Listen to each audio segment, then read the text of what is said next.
Okay then, नमस्ते, आदाब, सत श्री अकाल। मैं हूं सीए संकल्प कांस्टिया। स्वागत है आपका इस नए सेशन में। आज अपन करने वाले हैं श्योर शॉर्ट सक्सेस में वैल्यू एट रिस्क के 3 सम्स। आईसीएआई के मॉड्यूल में 2 सम्स है और एक पास्ट पेपर में 23 का क्वेश्चन है which came for around 6 to 8 marks. तो वो तीनों क्वेश्चन अपन सॉल्व कर लेंगे एंड वार से रिलेटेड अगर कोई भी प्रैक्टिकल क्वेश्चन आता है you will be able to easily score full marks. तो रिस्क मैनेजमेंट का एक कॉन्सेप्ट है वैल्यू एट रिस्क। तो चलो आओ समझते हैं उसको। उसके पहले please ensure that you are subscribing to the channel and clicking the bell icon so that आपके पास सारे नोटिफिकेशंस आ जाए related to AFM and paper 6 IPS से भी चीजें ये काम आएगी। ऑलराइट, तो चलो स्टार्ट करते हैं। अब इसमें जैसा मैंने बोला कि अपना फोकस है आज सम्स के ऊपर। तो ये 3 सम्स जो मैं अभी आप लोगों को करवाने वाला हूं, इसके नोट्स आपको मैं टेलीग्राम चैनल पे शेयर कर दूंगा, जिसका लिंक मैं नीचे कमेंट बॉक्स पे दे रहा हूं पिन करके। So you can just visit and get all the links related to the resources that I am sharing. अच्छा, वार क्या होता है? तो it is value at risk. So यानी अगर से फॉर एग्जांपल मैं स्टॉक मार्केट में पैसा इन्वेस्ट करता हूं, देन इन दैट केस कितना मैं लूज आउट कर सकता हूं वो भी मुझे पता होना चाहिए। तो मेरा कितना वैल्यू एट रिस्क है। सपोज मैं 10 करोड़ इन्वेस्ट कर रहा हूं, तो आप बोलोगे सर पूरा का पूरा एट रिस्क है। ऐसा नहीं है। स्टेटिस्टिकली प्रोबेबिलिटी को इंक्लूड करके मेरे को देखना पड़ेगा based on standard deviation and risk that कितना मैं लूज आउट कर सकता हूं। It could be 1 crore, 2 crore, whatever. So, वो calculation is what value at risk gives. A lot of jobbing traders use this concept. अब बहुत डिटेल में नहीं जा सकता, मेरा फोकस है कि मैं आप लोगों को ये 3 सम करा दूं। तो उसके लिए मेरे को ये फॉर्मूला की जरूरत पड़ेगी which is amount invested into standard deviation. तो standard deviation takes part of the risk. Z score takes part of the probability factor and into root number of days, कि भाई कितने डेज के लिए अपन ये वार कैलकुलेट कर रहे हैं। So amount invested into the risk factor standard deviation into the probability factor, कि क्या प्रोबेबिलिटी है। तो एट 99%, 95% क्वेश्चन आपको देगा। So that basically is your z score into कितने डेज के लिए अपन लोग ये कैलकुलेट करें। So root of number of days, ये फॉर्मूला को यूज करके अपन वार के कॉन्सेप्ट को यूज कर सकते हैं। We can get the final value at risk कितना होने वाला है। अगर एग्जाम में आता है तो around can come for 5 to 6 marks. Specially can be a good question for your MCQs. तो ध्यान देना। Suppose you hold worth ₹2 crore shares whose market price standard deviation is 2% per day. Assuming 252 days trading in a year, determine the maximum loss level over the period of 1 trading day and 10 trading days with 99% confidence level. अच्छा, आप लोगों को एक बात बता दूं, at 99% confidence level z score is 2.33। ये आपको एग्जाम में दिया होगा, डोंट वरी। तो ये तो एकदम simple and plain first question है। तो आपको देखना है कि अमाउंट इन्वेस्टेड कितना है। तो आपके केस में अमाउंट इन्वेस्टेड है 2 करोड़। ओके, एंड मेरा रिस्क कितना है इस 2 करोड़ के ऊपर। So standard deviation is 2%। So I will multiply by 2% into, ये होने का चांसेस कितना है 2.33 टाइम्स चांसेस है दैट ऐसा हो जाए। एंड ये एक है √1 and the other will be 2 crore into 2% into 2.33, the other will be √10। तो देखो फर्स्ट केस में 2 इंटू 2% इंटू 2.33, सो 0.0932। अभी ये इन करोड़ में है तो ऑब्वियसली अपन लोग इसको इंटू में अगर 1 करोड़ करता हूं, सो ये आ जाता है 9,32,000। जी हाँ, सो फर्स्ट का आंसर है मेरा 9,32,000 का वैल्यू एट रिस्क है। अगर मैं 2 करोड़ इन्वेस्ट करता हूं एंड एवरी डे का 9,32,000 का लॉस हो सकता है।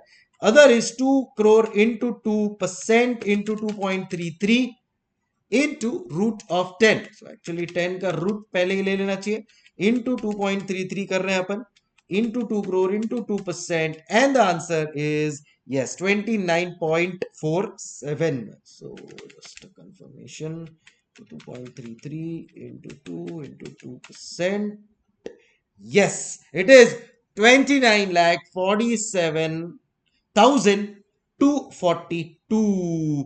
तो हो गया ये मेरा फर्स्ट पार्ट। वाह सर कितना इजी है। एग्जैक्टली चलते हैं अपन लोग सेकंड पार्ट के ऊपर। तो लेवल बढ़ते जाएगा। सेकंड पार्ट में और एक लेवल ऊपर है, थर्ड पार्ट में और एक लेवल ऊपर है। तो आ जाओ, सेकंड पार्ट क्या बोलता है। Consider a portfolio consisting of ₹2 crore investment in share XYZ and ₹200 lakh investment in share ABC. The standard deviation of both the shares is 1% and that the coefficient correlation between them is 0.3. तो इसमें थोड़ा portfolio management को भी मिला है. You are required to determine the 10-day 99% value at risk for the portfolio. अब ध्यान से सुनना, यहां पे क्वेश्चन में देखो क्या लिखा है, value at risk for the portfolio. तो पोर्टफोलियो के लिए वैल्यू एट रिस्क अपने को निकालना है. फॉर्मूला वही रहेगा, amount invested multiply by standard deviation multiply by z score at 99% which is 2.33. वो अपने को यहाँ पे देखो दिया हुआ है. सो ये अपने को पता है, इनटू 10 डेज के लिए है तो रूट ऑफ 10. अच्छा, टोटल अमाउंट मेरा इन्वेस्टेड कितना है. सो पोर्टफोलियो में दो शेयर्स है consisting of rupees 200 lakh investment in XYZ and 200 lakh in ABC. So can I say the investment is approximately 4 lakh rupees. अब आप बोलेंगे सर यहां पे देखो वो लोग ने स्टैंडर्ड डिविएशन तो दिया है ना, तो स्टैंडर्ड डिविएशन अलग अलग शेयर्स का दिया है, अपने को स्टैंडर्ड डिविएशन चाहिए पोर्टफोलियो का. This is the catch of the question. बाकी अगर तुम लोग देखोगे तो पोर्टफोलियो का total amount invested 4 crore, 10 days 2.33 का मेरा प्रोबेबिलिटी स्कोर है. सो बचा क्या, करेक्ट, बचता है मेरा खाली एक चीज and that is calculation of standard deviation. So यहाँ पे अपन लोग स्टैंडर्ड डिविएशन कैलकुलेट कर पाएंगे, definitely we will do it. Portfolio का स्टैंडर्ड डिविएशन कैसे कैलकुलेट करते हैं, all of us know it very well. So weight square अपन लोग करेंगे. अच्छा कितना है दोनों का, weight is 0.5 into standard deviation of X Y Z का square plus weight or square of ABC into standard deviation of ABC, right, plus 2 into, अभी देखो यहां पे क्या दिया हुआ है उन्होंने, कोएफिशिएंट कोरिलेशन दिया है. तो एक तो कोवेरिएंस होता है, कोरिलेशन कोएफिशिएंट दिया है. सो 2 आर यहां पे अपन लोग यूज करेंगे इनटू स्टैंडर्ड डिविएशन XYZ का, स्टैंडर्ड डिविएशन ABC का, weight of A and weight of x and weight of x. तो इस तरह से अपने को कैन आई से मिल जाएगा standard deviation of the portfolio. तो चलो आप let us quickly solve this. So weight is 0.5 square into, यहां पे देखो इंडिविजुअल स्टैंडर्ड डिविएशन बेटा दे दिया है, daily standard deviation of both shares is 1%. Daily standard deviation of both shares is 1%. सो इधर मैं कर दूंगा 1 स्क्वायर, ये हो गया, plus 0.5 square into 1 square again plus 2 into, okay, अब मेरे को कोरिलेशन कोएफिशिएंट दे दिया and that is 0.3 into 0.5 into 0.5 into 1, ये जो भी आंसर आएगा इसको अपन लोग रूट में ले लेंगे and that is going to be our answer. तो ये अब जब पूरा सॉल्व करते हो तो आपको मिल जाएगा रूट ऑफ 0.65 विच इज 0.80623%. सो अब बस यहां पे मैं सब्स्टिट्यूट कर दूंगा इसी चीज को. So let us do that. So ये अपन ने अब कैलकुलेट कर लिया है एंड दैट इज 0.80623. सो 0.80623 आ गया. अभी clear everybody. So 400 lakhs into 0.80623% into 2.33. Again मैं रूट करना भूल गया, कोई बात नहीं, इसको मैंने m प्लस में डाल दिया. 10 का रूट आया इनटू, मैं मेरी रिकॉल मैं करता हूं तो आ जाता है मेरा answer and well it is approximately 23,72,000. चलो एक बार वापस कर लेते हैं. 10 का root multiply by 2.33 into 400 lakhs and into 0.80623%. Yes. Okay, so ये रहा अपना आंसर, अप्रोक्सीमेटली 23.76 lakhs. इधर 23.72. There is just a rounding of error. So बस अब इसको सॉल्व करना है and you will get your final value at risk approximately 23.72 to थोड़ा राउंडिंग ऑफ में 23.76 lakhs तक आ सकता है. I hope this second part of the question is also done. चलते हैं third part of the question के ऊपर, which has been a ex-ICAI question of the year May 2023. चलो आ जाओ, let's start. So Mr. Bull is a rational risk taker. He takes his position in a single stock for 4 days in a week. He does not take a position on Friday to avoid weekend effect and takes position only for 4 days in a week. ये same to same question हम लोग ने MCQ वाले में भी किया था case scenario में. चलो let's do it also again. So एक बार once and for all clear हो जाएगा ये. It transfers the amount on Monday morning and withdraws the balance on Friday morning. It desires to take a maximum investment where value at risk should not exceed the balance lying in his account. Position by his standing instruction is taken on the free balance line. अब main कहानी होती है start यहां से. On Monday morning before opening of the capital market उसने transfer किया है ₹11 crore to his bank account. अब वो क्या बोल रहा है पता है क्या? यहां पे वो बोल रहा है कि he transfers on he desires to take maximum investment where value at risk should not exceed the balance lying in his bank account. मतलब इस क्वेश्चन में वैल्यू एट रिस्क दे दिया है विच कितना है, जितना उसके बैंक अकाउंट में पैसा है उतना वो रिस्क लेने को रेडी है. तो अगर उतना मैं रिस्क लेने को रेडी हूं कि उतना भी गया तो चलेगा, तो उसके लिए मेरे को इन्वेस्टमेंट कितना करना पड़ेगा. तो इस क्वेश्चन में amount invested is going to be the balancing figure जो अपने को कैलकुलेट करना है. आओ कंटिन्यू करते हैं. A fixed deposit also matured on this Monday. Matured amount of 63,42,560 was credited in his account by the bank in the morning of the Monday.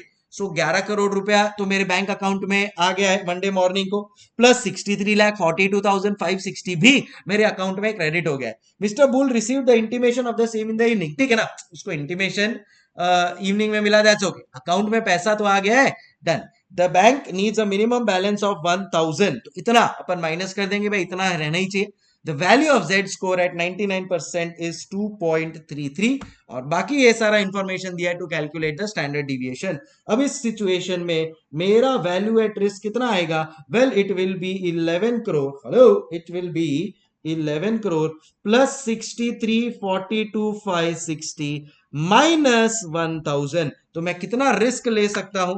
तो मैं रिस्क ले सकता हूं 11 crore plus 63,42,560 minus 1000. So I can take a risk to the tune of rupees 11 crore 63 lakh 41,560. So ये इतना मैं basically एक risk ले लूंगा. बट इसके लिए मैं इन्वेस्टमेंट कितना कर सकता हूं? तो ये मैं कैसे कैलकुलेट करूंगा? I will say that this amount is equal to amount invested which will be my balancing figure multiply by, ठीक है, स्टैंडर्ड डिविएशन. वो अभी अपने को कैलकुलेट करना पड़ेगा. तो say for example the information in respect to stock x. देखो मेरे पास दो स्टॉक है, एक स्टॉक एक्स है, एक स्टॉक वाई है. पहले स्टॉक एक्स के हिसाब से मैं फाइंड करता हूं, तो उसका मेरे को यहाँ पे स्टैंडर्ड डिविएशन फाइंड आउट करना पड़ेगा. How do I calculate the standard deviation here?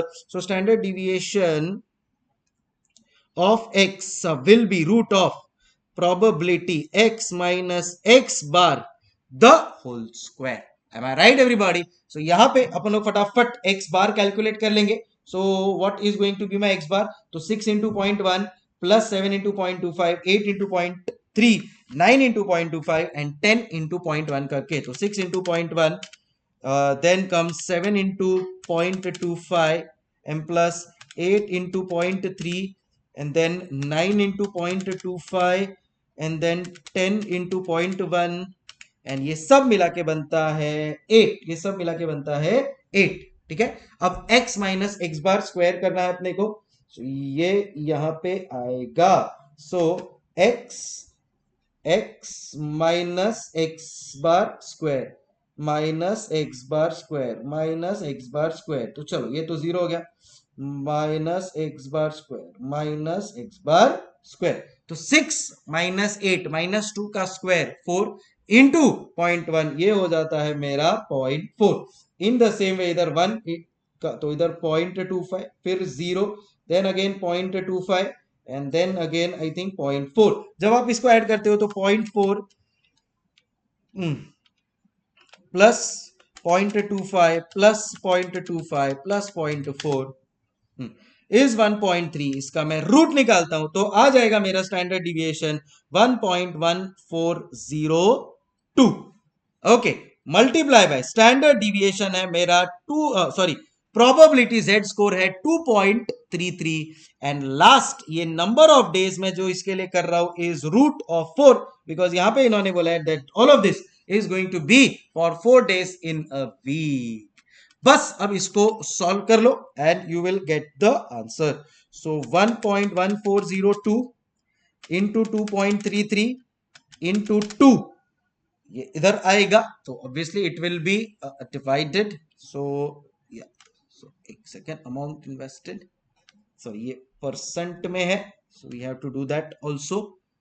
Okay, so 1.140 2.33 into 2 into 1.1402%, तो 0.053. ये देखो, ये इतना पार्ट है ना, इतना पार्ट ये हो जाता है मेरा गाइस, ये हो जाता है मेरा 0.05313. ओके, बस अब ये यहां पे आएगा तो it will be divided. So 116341560 divided by 0.05313, and the answer is approximately 219 crores. ये देखिए, ये रहा मेरा answer, approximately 219 crores. Got it everybody? ये देखो, ये मेरा नंबर ऑफ डेज, तो रूट ऑफ 4 आ गया, ये इधर 2.33, right. Amount balance 116341560. Standard deviation अपन लोग ने कैलकुलेट कर ही लिया है एक्स का, एंड दैट इज 1.14. अपना भी आ रहा है 1.14. बस, तो अभी सब नंबर्स मैच हो रहा है. So it is just a mathematical calculation that we do, and yes, we got the answer.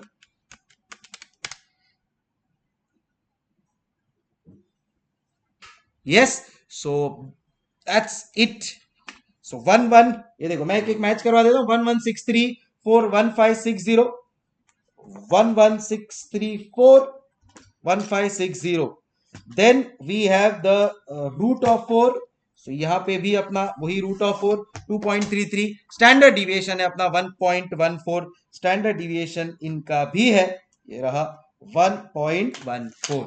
बस अब इसको सॉल्व करना है जैसे मैंने आप लोगों को बताया, and we will get our final answer. तो ये 1.14 डिवाइड बाय 100 करते हैं तो it is 0.0114. That's how it is. Finally जब आप इसको सॉल्व करते हो तो guys you will get 2 crore 219 crore. Number ही देख के सर चकरा रहा है. एनीवेज, इसी के साथ होते हैं मेरे वैल्यू एट रिस्क के सारे क्वेश्चन एंड आंसर्स कंप्लीट. अब एग्जाम टाइम तक इसको 2-3 बार वीडियो को देख लो, कभी आप लोगों को वैल्यू एट रिस्क के सम्स में कोई प्रॉब्लम नहीं रहेगा, and I'm sure you will be able to score maximum marks in this. जैसा मैंने बोला, to like the video, and ये फॉर्मूला मैं आप लोगों के साथ, ये नोट्स आप लोगों के साथ मैं शेयर कर दूंगा टेलीग्राम चैनल पे. कैसा लगा आपको सेशन बताइएगा एंड कमेंट में बता दीजिएगा. नेक्स्ट आपको क्या चाहिए, will definitely come out with the video that you are looking for. VaR basically risk of investment, क्या वर्स्ट केस सिनेरियो हो सकता है, क्या मैक्सिमम लॉस हो सकता है. एंड याद रखना, इसमें अपने कंपोनेंट्स क्या क्या थे, time period, root of number of days, confidence level 95-99%, कितना लॉस जा रहा है, स्टैटिस्टिकल मेथड है, अपन लोग ने प्रोबेबिलिटी लिया, स्टैंडर्ड डिविएशन लिया, तो फॉर्मूला से आंसर भी अपना इधर डिराइव होते जा रहा है. Okay, time for me to say hasta la vista, keep smiling. Thank you so much guys. In case कभी आपको लेक्चर्स चाहिए, so you can refer my master class for AFM, that will really be beneficial. and telegram channel join कर लेना. MCQs बहुत अच्छे level वाले हम लोग वहां पे सॉल्व करते हैं, and it's great fun. Keep smiling. Thank you so much. Take care. Bye bye. Hasta la vista.